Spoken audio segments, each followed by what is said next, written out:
Olá pessoal, tudo bem com vocês? Aqui é a professora Camila Marques, eu estou aqui hoje para continuarmos as nossas aulas sobre recursos. Eu fiz o meu mestrado na PUC São Paulo, meu doutorado na PUC Paraná e sou professora de cursos de graduação e pós-graduação e advogada. Vamos lá com a gente? Olha só pessoal, continuando na tela, hoje nós veremos a questão do preparo. Ainda estamos falando de disposições gerais sobre recursos, certo? Vejam, nas aulas passadas nós falamos de um modo geral de ações autônomas de impugnação e também de outras disposições em relação à ordem dos processos nos tribunais. E todo aquele foco que nós sempre repetimos na uniformização de jurisprudência e, enfim, numa segurança jurídica em relação à formação do precedente e todas essas questões que dizem respeito, então, aos recursos no CPC de 2015 e consequentes alterações posteriores. Bom, pessoal, hoje continuaremos falando de disposições gerais de recursos e agora já estamos nos meios internos ao processo, né, meios de impugnação às decisões judiciais internos ao processo.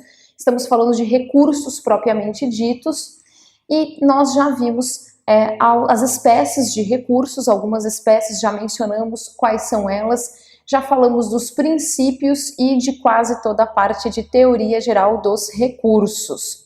No finalzinho da aula passada, nós paramos exatamente neste ponto, no artigo 1007, que nos diz que no ato de interposição do recurso, o recorrente comprovará, quando exigido pela legislação pertinente, o respectivo preparo, inclusive porte de remessa de retorno, sob pena de deserção, certo? Então vejam, o recurso, se não estiver acompanhado do devido preparo do pagamento de custas, conforme o regimento interno de cada tribunal, é claro que este recurso será considerado deserto, a menos que a parte seja beneficiária de assistência judiciária gratuita, certo? Pessoal, além disso, aqui é importante, vejam, nós no CPC de 2015 tivemos, o CPC de 2015 nos brindou aí com uma grande oportunidade de não mais esbarrar no que nós já tratamos aqui nas aulas passadas, na jurisprudência defensiva. Então vejam, aqui apesar de haver essa disposição, nós temos também no parágrafo 2º uma previsão de que a parte, se não pagar as custas, pode então ter concedido o prazo de 5 dias para realizar tal pagamento. Olha só, a insuficiência no valor do preparo, inclusive porte de remessa e de retorno, implicará a deserção se o recorrente, intimado na pessoa de seu advogado, não vier a supri-lo no prazo de 5 dias. Então vejam, como uma das regras básicas do CPC de 2015 é de fato a primazia de julgamento do mérito, ou seja, de fato alcançar o julgamento de mérito e não esbarrar em vícios ou questões formais, aqui nós temos mais uma previsão nesse sentido, no sentido de que eventual não recolhimento, aí é ofertado à parte então que esse recolhimento seja feito em 5 dias, o recurso não será considerado deserto, portanto a parte tem 5 dias. Isso combate também aquele fenômeno que alguns doutrinadores vão chamar de jurisprudência defensiva, ou seja, se o seu recurso é tempestivo, além do preparo, como nós vimos nas outras aulas, qualquer outro vício que não seja grave, obviamente que pode ser aí em 5 dias, digamos, pode ser complementado, enfim, a parte tem 5 dias para fazer essa correção, digamos assim, certo? Então isso também é importante e claro, como foi novidade, na época que entrou em vigor o CPC de 2015, ainda também é foco em questões de concurso, certo? Aqui, pessoal, depois nesse mesmo dispositivo, no 1007, existem alguns parágrafos importantes sobre deserção, mas são alguns detalhezinhos. O mais importante é o prazo de 5 dias, deem uma olhada também em casa. Além disso, quero destacar aqui o parágrafo 7º desse mesmo dispositivo. Vejam, O equívoco no preenchimento da guia de custas não implicará a aplicação da pena de deserção, cabendo ao relator, na hipótese de dúvida quanto ao recolhimento, intimar o recorrente para sanar o vício no prazo de 5 dias. Então vejam aqui, mais uma vez, né, essa ênfase no prazo também, inclusive quando houver algum tipo de equívoco no preenchimento da guia respectiva. Então a parte é intimada para complementação, certo? Além disso, o 1008 agora, pessoal, ainda na parte geral, o julgamento proferido pelo tribunal substituirá a decisão impugnada no que tiver sido objeto de recurso.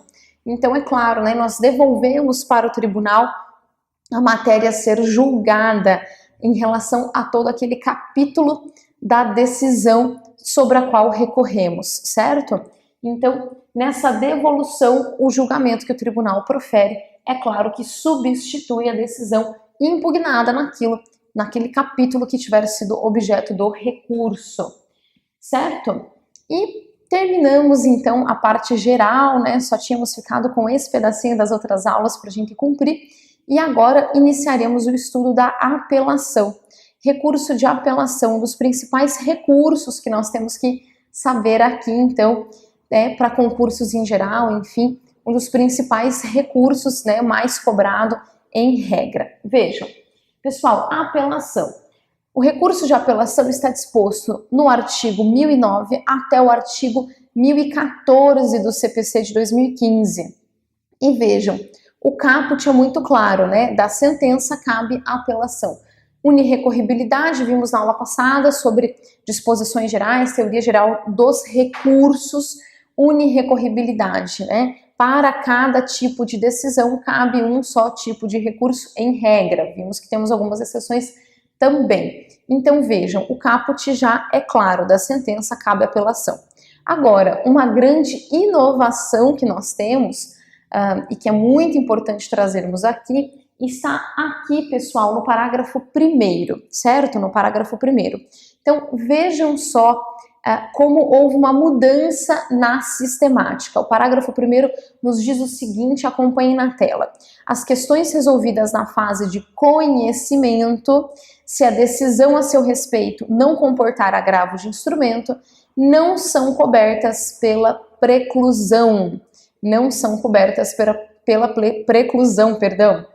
E vejam, e devem ser suscitadas em preliminar de apelação, eventualmente interposta contra a decisão final ou nas contrarrazões. Então vejam, pessoal, aqui é importante a gente ter essa mudança em mente, né, que a maior parte de vocês já conhece, mas é sempre bom frisar. Então vejam, nós veremos o recurso de agravo de instrumento contra a decisão interlocutória na sequência. Esse recurso tem um rol mais apertado, é possível recorrer, né, de agravo com agravo de instrumento quando nós estamos diante de uma decisão interlocutória que decide algo previsto lá no artigo 1015 do CPC de 2015. Então, se não estiver naquele rol, dificilmente conseguiremos agravar. E claro que lá nós ressalvaremos alguns entendimentos da jurisprudência, principalmente do STJ, certo? Então, se não é uma questão urgente, não está naquele rol das decisões agraváveis, então nós poderemos recorrer daquela decisão interlocutória em preliminar de apelação. Então, por isso essa disposição, questões resolvidas na fase de conhecimento e se a decisão não comportar agravo de instrumento. Aí sim, elas devem ser suscitadas em preliminar de apelação ou então, né, nas contrarrazões. E vejam que aqui é muito interessante nós lembrarmos, então, que cai a figura do agravo retido. Porque, de acordo com esse dispositivo tão importante, com o parágrafo 1º do 1009, vejam que não existe mais, então, preclusão em relação a essas questões. Né? Não precisa já recorrer ainda, né, naquela figura antiga que havia no código anterior de agravo retido, que não existe mais, certo? Bom, vamos lá então, pessoal. Artigo 1010. A apelação deve conter alguns requisitos básicos Quais são eles, pessoal? Vejam na tela. A apelação deve conter os nomes e a qualificação das partes, a exposição do fato, a exposição do direito aplicável, as razões do pedido de nulidade ou reforma e o pedido de nova decisão. Então, isso é o básico que uma apelação deve conter. Nome, qualificação, exposição de fato, exposição de direito, pedido de nulidade ou de reforma e um pedido de nova decisão. Porque você tanto pode apontar um erro, digamos assim, né, injudicando, ou um erro em procedendo. Então você pode tanto pedir para a reforma realmente do mérito que foi abordado naquela decisão em primeiro grau, no seu recurso você pede a reforma dessa decisão, ou então você pede a nulidade para que seja então proferida uma nova decisão devido a alguma nulidade presente, por exemplo, cerceamento de defesa, algo então que macule esta decisão, em razão de algum vício da decisão. O prazo para apelação é de 15 dias, como nós sabemos. O prazo de todos os recursos, exceto embargos de declaração, é de 15 dias, só os embargos de declaração que possuem prazo de 5 dias, já vimos também os prazos na aula passada. Esses 15 dias da apelação são contados em dias úteis, porque são prazos processuais e contados em dias. Então, a contagem se dá em dias úteis. E se houver apelação adesiva, intima-se para contra-razões também. Lembra que a gente viu o recurso adesivo na aula passada?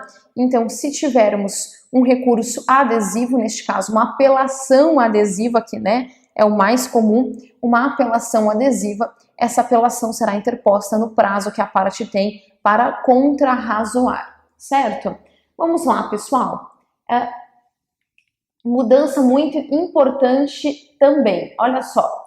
Parágrafo 3º. Após as formalidades previstas nos parágrafos 1º e 2º, os autos serão remetidos ao tribunal pelo juiz, independentemente de juízo de admissibilidade. Isso é muito importante. Então vejam, no código anterior, no código de 1973, a apelação era protocolada em primeiro grau e o juiz de primeiro grau realizava um juízo de admissibilidade e depois, se admitida a apelação, aí sim os autos subiam para o tribunal. Desde o CPC, desde a entrada em vigor em março de 2016 do CPC de 2015, nós temos uma lógica diferente. Então veja que a apelação continua sendo protocolada em primeiro grau, no entanto, o seu juízo de admissibilidade não é feito pelo juiz de primeiro grau, certo? Então esses autos são encaminhados para o tribunal. O juiz de primeiro grau recebe, intima a parte contrária para contrarrazoar, né? E se for o caso também protocolar recurso adesivo, e neste caso, em obediência ao contraditório, obviamente, né, principalmente, né, para contrarrazoar, e neste caso, se for o caso, então, aí sim, né, se acontecer então de existir este recurso de fato de apelação, esses autos subirão independentemente de juízo de admissibilidade, né, subirão se físico, né, ou então ali serão no processo eletrônico, né, subirão aí de forma eletrônica se estivermos diante de autos eletrônicos, certo? Pessoal, além disso, vejam também o artigo 1011, vejam só. Recebido o recurso, o relator decidirá monocraticamente nas hipóteses do artigo 932, incisos 3º a 5º. E se não for o caso, elabora voto para julgamento do recurso pelo órgão colegiado.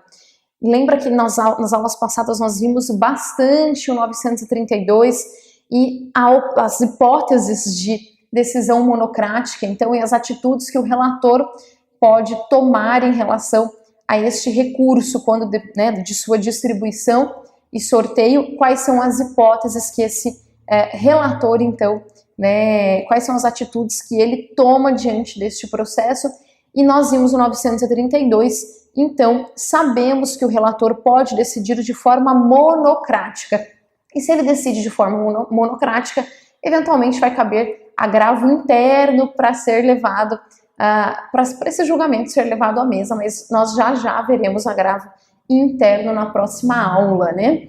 Então vejam, decide monocraticamente, 932, incisos 3º a 5º, ou então, se for o caso, elabora voto, né? Elabora o voto para o julgamento do recurso de apelação pelo órgão colegiado. E vejam, né? Em regra, pessoal, em regra, e aqui é importante, a apelação, além do efeito devolutivo, ela também, né, é recebida no efeito suspensivo. A apelação, além do efeito devolutivo, é recebida no efeito suspensivo. Isso é muito importante. A regra é que a apelação seja recebida no duplo efeito. Então, não é possível se iniciar eventual cumprimento provisório de sentença, certo? Em primeiro grau. Não é possível em regra. Por quê? Porque a apelação é recebida também no efeito suspensivo, além do efeito devolutivo.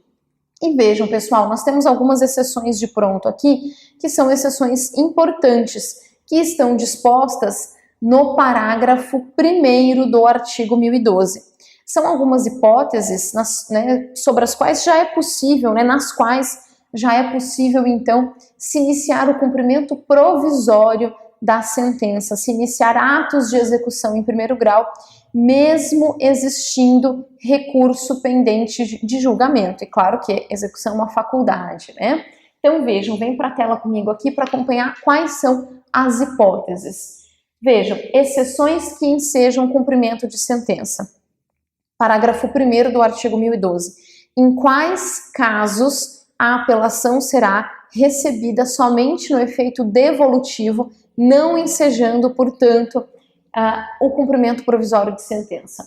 Decisões sobre homologação de divisão ou demarcação de terras, condenação ao pagamento de alimentos, extinção sem resolução do mérito ou julgamento de improcedência dos embargos do executado, julgamento de procedência do pedido de instituição de arbitragem, confirmação, concessão ou revogação da tutela provisória, decretação da interdição. Então vejam aqui que são situações mais urgentes ou situações que trazem uma certeza maior para o legislador de que a decisão não será reformada. Então, mesmo existindo recurso de apelação pendente de julgamento, nesses casos específicos, o que nós temos é o recebimento da apelação apenas no efeito devolutivo e não no efeito suspensivo, o que possibilita um eventual cumprimento provisório de sentença. Pessoal, além disso, importante aqui, o pedido de concessão de efeito suspensivo nessas hipóteses, poderá ser formulado, certo? Porque vejam, por mais que você esteja diante de uma hipótese na qual o recurso de apelação é recebido apenas no efeito devolutivo, em alguns momentos, em algumas situações, nós teremos uma concessão, uma atribuição de efeito suspensivo. Você pode requerer se demonstrar que existe um perigo de grave dano ou de difícil reparação, que existe probabilidade do direito. Então vejam que você pode formular esse pedido de efeito suspensivo, mesmo que seja uma hipótese do parágrafo 1º do 1012, na qual o recurso é recebido só no efeito devolutivo. E para quem este requerimento de efeito suspensivo, até para evitar eventual cumprimento provisório de sentença, para quem ele é formulado? Vejam, o pedido de concessão de efeito suspensivo nas hipóteses do parágrafo 1º poderá ser formulado por requerimento dirigido ao tribunal no período compreendido entre a interposição da apelação e a sua distribuição, ficando o relator prevento para julgá-la. Além disso, ao relator se já distribuída a apelação. Nas hipóteses do parágrafo 1º, a eficácia da sentença poderá ser suspensa pelo relator se o apelante demonstrar a probabilidade de provimento do recurso ou se, sendo relevante a fundamentação, houver risco de dano grave ou de difícil reparação, como já falamos, certo? Pessoal, além disso, vejam o artigo 1013, a apelação devolverá ao tribunal o conhecimento da matéria impugnada. Então aqui é a previsão desse efeito devolutivo de forma expressa. No entanto, vejam o parágrafo 1º. Serão, porém, objeto de apreciação e julgamento pelo tribunal, todas as questões suscitadas e discutidas no processo, ainda que não tenham sido solucionadas, desde que relativas ao capítulo impugnado, ou seja, desde que relativas ao mesmo capítulo, e aqui relembro mais uma vez as aulas do professor Cândido Rangel Dinamarco, seu livro Capítulos de Sentença, certo? Pessoal, além disso, vejam só, vamos lá. Parágrafo 2º. Quando o pedido ou a defesa tiver mais de um fundamento, e o juiz acolher apenas um deles, a apelação devolverá ao tribunal o conhecimento dos demais. Então, devolve ao tribunal o conhecimento dos demais fundamentos. E parágrafo 3º. Se o processo estiver em condições de imediato julgamento, o tribunal deve decidir desde logo o mérito quando? Quando que o tribunal decide desde logo o mérito? Quando reformar sentença fundada no artigo 485, hipóteses sem julgamento de mérito. Quando decretar a nulidade da sentença por não ser ela congruente com os limites do pedido ou da causa de pedir. Inciso 3º, constatar a omissão no exame de um dos pedidos, hipótese em que poderá julgá-lo. Inciso 4º, decretar a nulidade da sentença por falta de fundamentação. Então, nessas hipóteses, de pronto, o tribunal, então, como diz o caput, o tribunal, então, já decide desde logo o mérito. É claro que aqui, se o processo estiver em condições de imediato julgamento, certo? Então, vejam, pessoal, além disso, parágrafo 4º. Quando reformar sentença que reconheça a decadência ou a prescrição, o tribunal, se possível, julgará o mérito, examinando as demais questões, sem determinar o retorno do processo ao juízo de primeiro grau. Certo, pessoal? Então, vejam, quando reforma sentença que reconheça decadência ou prescrição, o tribunal também, desde pronto, então, já julga o mérito. E olha o parágrafo 5º. O capítulo da sentença que confirma, concede ou revoga a tutela provisória é impugnável na apelação. É claro, né, pessoal? Aqui nos remete também ao princípio que nós já vimos, de que para cada decisão cabe apenas um único recurso em regra. Então, vejam, aqui, se existe um capítulo da sentença que confirma eventual tutela provisória, é claro que isso deve ser alegado em sede de apelação. Não há necessidade de ter um agravo, afinal de contas, é apenas um capítulo da sentença, certo?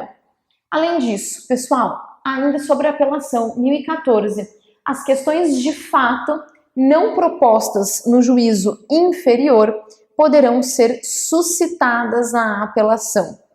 Se a parte provar que deixou de fazê-lo por motivo de força maior. Então, aqui é importante também, pessoal, as questões de fato não propostas no juízo inferior poderão ser suscitadas na apelação se a parte provar que deixou de fazê-lo por motivo de força maior. É um caso mais difícil de acontecer, mas pode também acontecer. Pessoal, nós veremos na próxima aula o recurso de agravo de instrumento, certo? O recurso de agravo de instrumento, cabível contra a decisão interlocutória, ele tem hipóteses mais bem delimitadas no artigo 1015, certo? No artigo 1015 do CPC de 2015. Lembrando sempre que as questões que não foram, que não são ali, não estão na hipótese, não estão no rol do 1015, essas questões que não estão neste rol, perdão, essas questões podem ser alegadas em preliminar de apelação, tá certo? Muito obrigada, pessoal, até a próxima aula.